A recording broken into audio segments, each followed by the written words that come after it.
왕들의 이야기를 보고 있습니다. 왕들의 이야기지만 사람들의 이야기이고 또 믿음의 사람들의 이야기입니다. 그들이 있는 위치가 왕이라고 하는 직분이 그 자리에 있을 따름이지, 결국 우리들이 가지고 있는, 그들이 가지고 있는 고민의 내용과 우리들이 가지고 있는 고민의 내용이 그리 다르지 않음을 보게 되죠. 오늘 우시아 왕에 대한 26장에 등장하는 왕은 우시아입니다. 근데 열왕기하에 보면 아사랴라고 표현되어 있어요.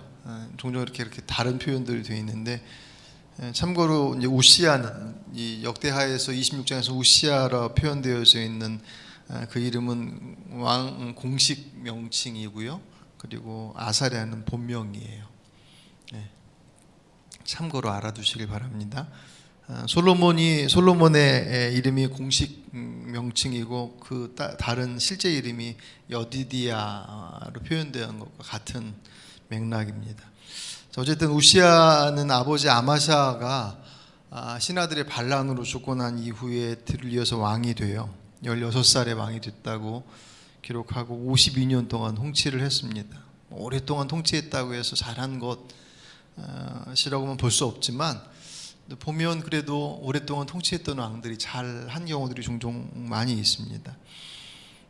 오늘 4절과 5절에 보시면 그의 행함의 모습에 있어서 아버지 아마샤가 했었던 일들을 잘 따라 있었다. 근데 바로 전에 나오는 25장 말씀 보시면 아마샤가 잘하기만 하지 않았거든요. 오히려 잘 못한 일이 더 많이 나와 있는데, 그 장면은 아마샤가 잘했던 부분, 그 부분을 우시아가 잘 따라 행했던 것, 그리고 그 행하는 동안에 하나님의 도우심이 가장 우선적이었음을 기록을 하고 있습니다. 오늘 우리가 5절까지 보셨지만 6절부터 15절까지의 내용이 우시아가 통치하는 동안 강성해지는 남유다의 모습을 기록하고 있어요. 거기서 좀 주목해서 볼 것이 7절 전반에 보시면 하나님이 그를 도우사라고 시작을 하고요. 15절 마무리할 때 하반절에 보시면 기이한 도우심이라고 하는, 그의 형통함과 강성함에 가장 중요한 것은 하나님의 도우심, 기이하신 도우심이 있었다라는 것은 일반적인 것과는 다른 의미였다. 어떤 것인지 구체적으로 나와 있지는 않지만 분명한 것은 주의 도우심이 그의 주님의 말씀을 따르는 그 행함이라고 하는 그의 어떤 순종이라고 하는 것보다 우선되어 있었음을 강조하고 있습니다. 둘 다 중요하죠. 근데 어떤 것이 우선이냐고 얘기할 때는 늘 그분의 도우심이 앞서 있음은 아무리 강조해도 지나치지 않죠. 그렇게 강성하게 잘 세워져 가던 나라가 어떻게 보면 하루아침에 무너지는 39년 동안의 통치가 무너지는 장면을 오늘 본문이 기록을 하고 있습니다. 우리 5절까지만 보셨지만 16절 말씀 잠깐 보실까요? 16절 보시면 그가 강성하여짐에 그의 마음이 교만하여 악을 행하여 그의 하나님 여호와께 범죄하되 곧 여호와의 성전에 들어가서 향단에 분향하려 한지라. 아멘. 순종함에서 불순종으로 전환되어지는, 그래서 하나님의 심판을 받는 경우는 오늘 본문에 우시아만 해당되지 않아요. 그의 할아버지였던 요아스, 그리고 그 아버지는 아마샤도 마찬가지예요. 그리고 쭉 왕들의 모습을 보면 한결같이 잘했다라고 칭찬받는 경우가 거의 없어요. 그것을만 보더라도 잘할 때도 있고 못할 때도 있는데, 문제는 이제 이 마무리가 잘 못하다가 잘하는 것으로 마무리가 되면 괜찮지만 잘하다가 마지막 엎어버리면 이제 그건 회복할 길이 없잖아요. 근데 유독 유다의 왕들, 북이스라엘은 말할 것도 없어요. 북이스라엘은 계속 불순종의 길을 걸어가지만 남유다는 그래도 다윗의 계보를 이어서 그 자손들이 왕위를 계속 이어가고 있거든요. 그런데도 불구하고 그들의 신앙의 굴곡의 모습이 기록이 되어 있습니다. 그것은 그들만의 모습이 아니라 사실 우리들의 모습들 속에서도 어렵지 않게 발견되지 않습니까? 그러니까 잘 된다고 오늘 본문에서 드러나지만 잘 된다고 어깨에 너무 힘주면 안 되고, 또 잘 안 된다고 해서 또 막 그렇게 기죽어서 엎어져 있으면 또 안 될 것입니다. 무엇 때문에 그 강성함이 유지가 됐고 무엇 때문에 그 강성함이 꼬꾸라졌는지를 보는 것, 그것이 성경 안에 그 어떻게 보면 치욕스럽고 부끄러운 얘기들을 다 이렇게 드러내는 가장 중요한 이유 중에 하나이기도 하겠죠. 자, 오늘 본문 보시면 39년 동안 장기 집권을 했습니다. 물론 이제 52년간 했지만 39년 이후 나중에 13년 동안은 그가 그냥 집권을 하게 되죠. 39년 동안 통치하면서 나라가 강성해졌어요. 그 주변에 있는 나라 침략할 생각을 못할 정도로 강해지고 있는 그 나라 안에서 우시야 왕의 그 권세는 점점 더 높아지는 거죠. 그죠? 그냥 우리가 어렵지 않게 생각할 수 있는. 근데 그 말 한마디면 통하지 않는 것이 없을 그 유다 땅 안에서 유독 그 말씀이 들어가지 않는, 그 마음대로 할 수 없는 곳이 한 군데 있었는데 그 어디냐면 그게 바로 성전이에요. 성전에서 이루어지는 일은 우시야가 아니라 이스라엘의 어떤 왕도, 뭐 우리가 최고라고 얘기하는 다윗 왕도 성전 안에서 이루어지는 어떤 것에 대해서는 그의 영역 밖의 것이었습니다. 하나님께서 구별해 놓으신 것들이니까. 성전에서의 직무는 레위인들 그리고 그 아론의 후손들이 제사장의 역할을 계속 이어받아서 했거든요. 그 두 부류의 사람들을 제외하고는 성전 안에서 이루어지는 것들을 건드릴 수 없었어요. 그 안에서 일하는 사람들마저도 다 각자에게 주어진 분량들이 다 있었습니다. 거기에 맞춰서 자기에게 맡겨진 일들을 감당하게끔 했었는데, 우시야가 왜 그랬는지 모르지만 방금 우리가 읽었던 16절 말씀에 그가 성전에 들어가서 향단에 분향하려 했다고 그랬어요. 근데 왜 그랬는지에 대한 이유는 설명이 안 되어 있습니다. 도대체 왜 그랬을까? 뭐가 부족할 것이 없었던 그가 그 강성함으로, 그 내부적으로나 외적으로 그 강함을 견고하게 유지하고 있었던 그가 왜 하필이면 분향하려 그 성전에 들어가서 그 일들을 하려 했을까? 이스라엘 역사를 보면 성전에서 이루어지는, 특별히 제사장의 권한에 도전했다가 하나님의 심판을 받은 경우들이 종종 있었어요. 그 대표적인 예가 사무엘, 뭐 성전은 아니지만 전쟁을 맞닥뜨리고 있다 사무엘이 와서 제사를 지낼 것을 기다리다가 일주일을 기다리고 했었는데 일주일을 꼬박 기다리지 못하고 먼저 제사를 드렸다가 왕 위에서 내려오게 되는 계기가 됐던 것이 사울 왕이죠. 사울 왕이 필두로 시작했었고, 고라의 무리가 모세와 아론의 권한에 도전합니다. 고라도 레위 지파 가운데 한 부류거든요. 너네만 왜 제사장 노릇하냐?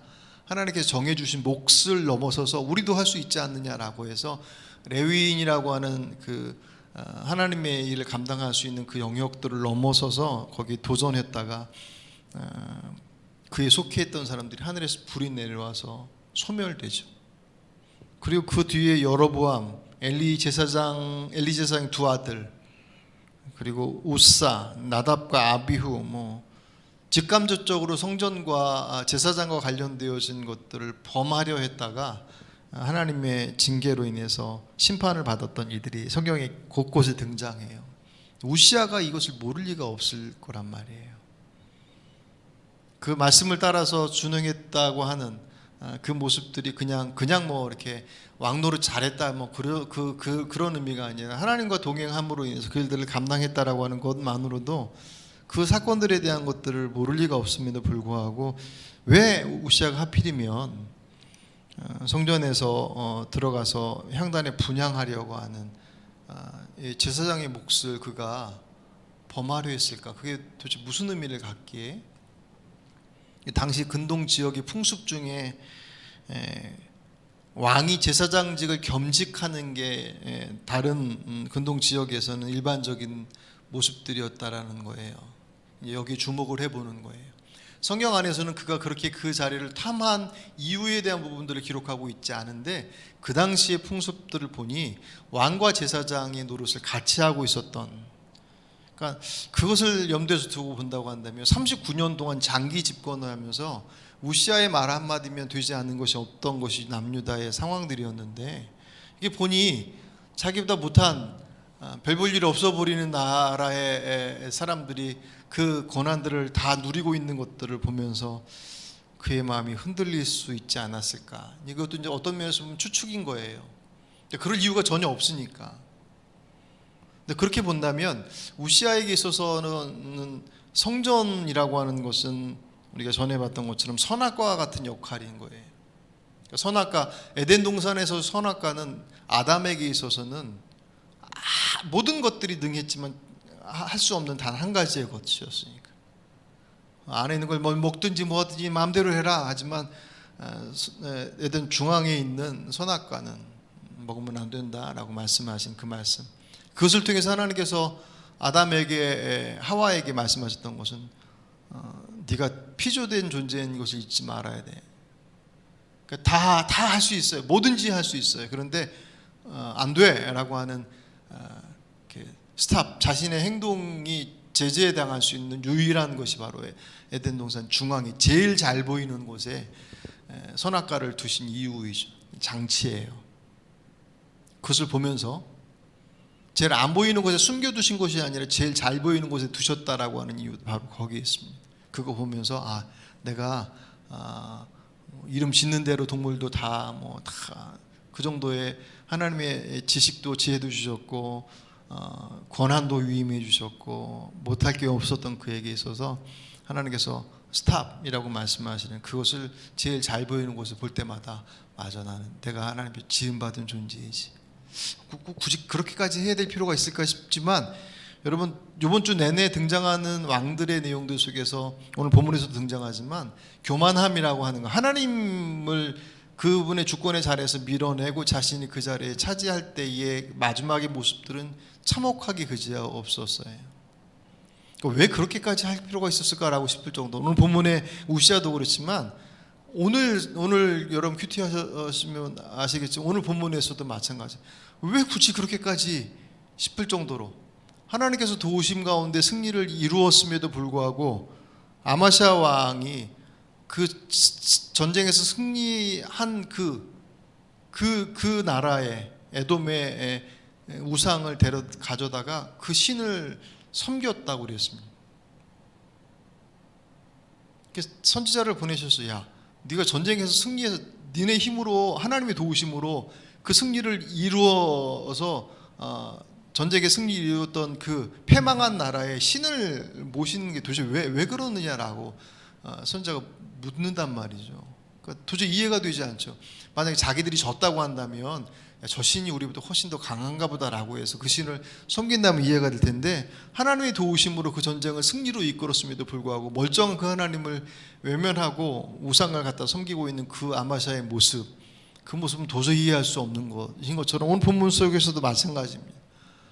우시아가 그렇게 할 이유가 전혀 없음에도 불구하고 하나님께서 그 성전에 관련되어진 것, 이것은 따로 특별하게 하면 안 돼 라고 하는 것들을 따로 교육하지 않더라도 그들에게서는 가장 기본적인 모습이었어요. 그럼에도 불구하고 그것을 넘어섰다라고 하는 것은 우시아에게 있어서는 더 이상 그 안에 그를 넘지 못할 것이 없었다라고 하는 그 안에서의 어떤 영역들이 침범하지 못할 것까지도 넘어가게끔 했다는 거예요. 그러니까 이게 사실 그 자리에 가보지 않았으니 왜 굳이 그렇게까지 하나님께서 도우셔서 그 풍성함들을 누리고 있었는데 가서 분향단에 그 향을 붙이는 게 도대체 뭐라고? 그것을 막기 위해서 오늘 18절과 19절 말씀 보시면 아사랴 제사장 아사랴가 80명의 제사장을 끌고 와서 하나님의 말씀을 상기시키면서 막습니다. 오늘 18절 19절을 같이 한번 읽어볼까요? 우시아 왕 곁에 서서 그에게 이르되 우시아여, 여호와께 분향하는 일은 왕이 할 바가 아니요 오직 분향하기 위하여 구별함을 받은 아론의 자손 제사장들이 할 바니 성소에서 나가소서. 왕이 범죄하였으니 하나님 여호와께서 영광을 얻지 못하리이다. 19절 우시아가 손으로 향로를 잡고 분향하려 하다가 화를 내니 그가 제사장에게 화를 낼 때에 여호와의 전 안 향단 곁 제사장들 앞에서 그의 이마에 나병이 생긴지라. 아멘. 결국 우시아를 막은 것은 용감하게 목숨 걸고 들어가서 80명의 제사장이 실력 행사로 막은 것이 아니라 결국 하나님의 징계로 인하여서 분향단의 향로에 분향하려 했었던 그가 나병에 걸림으로 그 행위가 중단되어집니다. 이곳으로 끝이었어요. 우시아는 그 이후에 39년 이후로 52년 동안 통치했다고 그랬잖아요. 나머지 13년 동안은 그가 누렸던 평화도, 왕권도, 그 모든 것도 다 내려놓고 죽을 때까지 별관에서 지냈습니다. 나병을 앓고 있었기 때문에 같이 할 수 없었으니까 별궁에서 지내다가 마지막 나병 환자로 죽어요. 그래서 왕실의 묘지에도 못 묻혀요. 그러니까 결과론적으로 보면 도대체 그게 뭐라고? 그만큼 우시아가 39년 동안 누려왔었던 그 풍성함, 물론 그가 하나님 앞에서 결단하고 순종하며 이루었던 그의 몫이 분명히 있었죠. 하나님께 저절로 그 일들을 이루시지 않으시니까. 문제는 그렇게 풍성하게 이루어왔었던 그 풍성함들이 오히려 그에게 있어서는 독이 되어버렸다라고 하는. 예전에 그 온누리교회 돌아가신 그 하용준 목사님이 지으신 책 중에 힘은 있을 때 조심해야 합니다. 힘은 없을 때 조심할 건 없죠. 뭐. 힘이 있을 때 그 힘을 어떻게 사용할 것이냐라고 하는. 앞에서 살펴봤던 많은 믿음의 남유다의 왕들이 무너졌던 자리들이 사실 오늘 우시아처럼 이렇게 극적인 모습은 아니지만 꽤 나름의 어떤 그 풍성함들을 누리고 있다가 꼬꾸라진 경우들이 대단히 많이 있어요. 그것은 꼭 성경 안에서 기록되어진 것만이 아니더라도 우리 일상의 삶 속에서도 가만히 보면 사실은 어렵지 않게 볼 수가 있죠. 잘 나갈 때 조심해야 되는. 여기 잘 나가신 분 계십니까? 잘 나간다라고는 기준이 다 다르겠지만 그래도 이 혼란함 속에서도 그래도 괜찮게 잘 이루고 있다라고 생각한다고 한다면 그것의 그 근원이 어디 있느냐라고 하는. 궁금한 거예요. 우시아가 왜 굳이 거기 가서 그 성전의 일에 참견하는 것 때문에 자신이 이루었던 그 모든 것들을 하루아침에 다 잃어버렸을까? 성경이 분명하게 못 박아두고 있고 감춰둔 것이었었고 몰랐던 것이었던 것이 아니라 이미 그 역사 속에서 많은 이들이 그것을 범하다가 하나님의 징계 가운데 있었음을 분명히 알았을 것임에도 불구하고 그 말씀이 우시아에게 적어도 그 시점 속에서는 귀에 들어오지 않은 거죠. 제사장을 통해서 80명의 제사장이 그 앞에 딱 가로막고 저때로 이렇게 하면 안 됩니다라고 얘기했음에도 불구하고 그가 화를 냈다고 그랬어요. 그러니까 그를 통제할 수 있는 사람이 아무도 없었습니다. 하나님만이 그를 끌어내리셨다. 교만이 그만큼 무서운 거겠죠. 그럴 줄 알고서 그렇게 하는 사람이 얼마나 있겠습니까? 모르는 것이죠. 교만의 가장 중요한 핵심은 결국은 내가 그 자리에 주권을 가지고 있다고 생각하는 그것으로부터 모든 것들이 출발하니까. 그러니까 뒤집어서 적용한다면 잘 안 돼요. 잘 될 때도 하나님을 의지하는 것이 생명의 길이라고 한다면 잘 안 될 때는 더 말할 나위 없겠죠. 근데 오히려 우리들의 삶은 잘 될 때보다 잘 안 될 때가 하나님을 의지하기가 훨씬 더 용이한 것은 틀림없어요. 어려우니까 붙잡게 되는 것이고. 근데 늘 말씀드리는 것처럼 어렵다고 해서 다 주님 붙잡지는 않더라는 거죠. 그러니 그 자리 속에서 그분을 붙잡는 것이 생명의 길이다라고 하는 것은 잘 되는 이와 잘 되지 못하는 이 양쪽의 모습들을 공히 같이 보니 그분을 붙잡고 있는 이들이 살더라. 그것만 잊어버리지 않고 있다고 한다면 코로나가 됐던 코로나 할아버지가 됐던 그 어떤 상황이 우리의 삶의 현장 속에 펼쳐진다 할지라도 그 길들을 넘어서 가는 것은 지나온 역사들 속에서 살아왔던 그리스도인의 모습들만큼이나 우리의 삶 속에서도 동일하게 적용할 수 있고 경험할 수 있음을 잊지 마시길 바랍니다. 한 가지 더 좀 보게 되는 것이 우시아 왕이 타락하게 되어지는 데 있어서 어떤 역할이기보다는 그가 그렇게 무너지는 데 있어서 한 면을 차지했던 그 의가 있는데 오늘 5절 말씀이에요. 5절을 좀 같이 보실까요? 하나님의 묵시를 밝히 아는 스가랴가 사는 날에 하나님을 찾았고 그가 여호와를 찾을 동안에는 하나님이 형통하게 하셨더라. 아멘. 이 스가랴라고 하는 선지자의 존재가 등장합니다. 이 스가랴는 구약 성경을 쓴 스가랴 선지자가 아니에요. 여기서만 잠깐 등장하고 사라지는 선지자입니다. 근데 그가 우시아와 함께 있을 때 우시아에게 있어서 하나님을 경외하는 것에서 잘 가르쳤어요. 그래서 그가 있는 동안에는 하나님을 찾았고, 그리고 하나님을 찾는 동안에는 하나님께서 그를 형통하게 하셨다. 그러니까 아마도 우시아가 그 선을 넘어선 그 39년의 어간에 아마 이 스가랴 선지자가 그와 함께하지 못했던 모습이라고 생각이 돼요. 이건 그 할아버지였던 그 요아스도 마찬가지예요. 자신을 살렸던 그 고모부 여호야다 제사장이 살아있는 동안 그가 7살의 요아스가 왕이 돼서 하나님의 뜻을 잘 이끌어가요. 7살의 왕이 돼가지고 뭘 하나님의 뜻을 잘 이끌어갈 수 있겠습니까?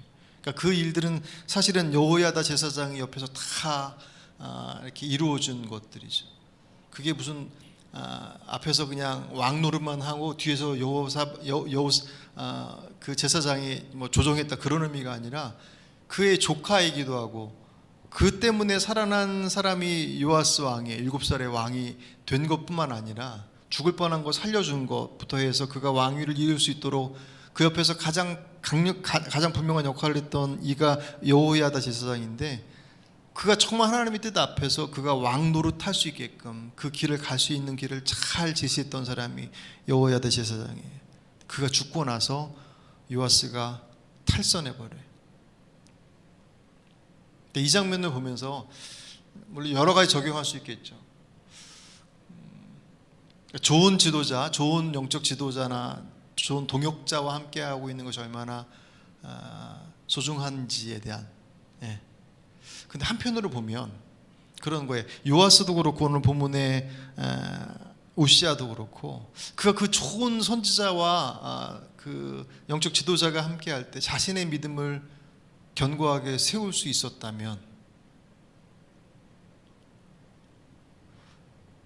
그가 스스로의 영적인 모습을 세워가는 데 있어서 그러니까 그 말을 쫓아가는 것이 우시아 왕이 그 스가랴 선지자의 말을 듣고서 잘 쫓아가서 하나님의 뜻대로 귀 기울이고 그 길을 갔던 것처럼 그 스가랴 선지자가 없더라도 그가 그 말씀을 따르는 길을 그 안에서 잘 배워서 그 안에서 영적으로 성숙히 있었다고 한다면 그가 죽고 난 이후에도 그 길을 잘 걸어갔을 텐데 요아스 왕이 7살의 자신을 왕으로 세워서 정말 좌로나 우로나 치우치지 않고 정말 좋은 왕으로 자랄 수 있도록 감당할 수 있도록 그 역할들을 감당했었던 그 제사장이 옆에 있는 동안 그 믿음을 견고하게 잘 세웠다고 한다면 그가 죽었다 할지라도 그 길을 무너지지 않고 넘어지지 않고 잘 갈 수 있을 텐데 어떻게 보면 그는 그 시간들 동안 그 말은 잘 들었지만 결국 본인의 믿음은 잘 세우지 못했던 것이 틀림없겠죠.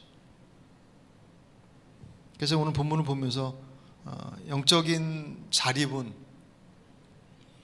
왜냐하면 서로가 서로의 관계 속에서 서로 돕는 것은 그것이 이제 목회자 역할이 됐던 또 같은 동역자들 속에서의 어떤 역할이 다 각자의 역할들이 다 있긴 하지만 적어도 하나님 앞에서의 자신의 모습은 누군가의 도움을 받아서 세워져가는 과정들을 넘어서서 그 스스로가 하나님 앞에 서가는 것이 얼마나 중요한지 몰라요. 여러분들 스스로가 믿음 안에서 건강하게 세워져 가는 것 그것은 목회자의 역할이 됐던 동역자가 옆에서 같이 도와주는 역할이 됐던 그 역할을 감당하는 이들이 함께 있을 때 그 일들을 잘 이끌어가는 말 그대로 도움의 역할인 것이지 결국 그 신앙의 가장 중요한 선택과 결정들은 본인의 몫이더라는 거예요. 코로나19라고 하는 상황들이 우리에게 있어서 우리들의 신앙의 민낯을 더 선명하게 드러내놓고 있습니다. 어떤 면에 있어서는 사실은 좀 위험스럽고 또 많이 우려하지만 다르게 보면 잘 됐다고 표현하면 그렇지만 영적인 측면에서 본다고 한다면 우리들이 이렇게 분위기라든가 여러 가지 막 이렇게 휩싸여 있어서 거품에 뒤덮였던 것들이 거품이 쫙 빠진 거예요. 우리들이 그냥 실력을 그대로 다 보이는 것입니다. 그래서 내년에는 2021년에는 다시 시작하는 해가 됐으면 좋겠다는 마음이 되게 많이 좋겠다는 것이 아니라 그렇게 해야 된다는 필연적인 상황 가운데 사실 우리가 처해 있습니다. 그러니까 그런 의미 그 의미 속에서 우리 신앙을 다시금 밑바탕으로부터 말씀으로부터 든든히 세워져 가는 우시아 왕이 그 선지자의 도움을 받고 요시아도 선지자의 도움을 받았던 것처럼 주어진 역할들을 잘 도와서 그 믿음을 견고하게 세워나갈 때 옆에 누가 있느냐 없느냐라고 하는 것 때문에 우리 신앙이 세워지고 넘어지고 하는 일들을 더 이상 반복하지 않아야 하는 것, 그것이 하나님께서 우리에게 가지고 계신 기대일 것이고, 여러분들 안에서도 그 믿음 안에서 스스로의 신앙을 잘 세워가는 것, 그럴 때 여러분들이 자녀들에게 그 믿음의 길을 잘 이끌어갈 수 있는 역할도 감당할 수 있을 것이고, 오늘 그것을 위해서 여러분 좀 기도하셨으면 좋겠습니다.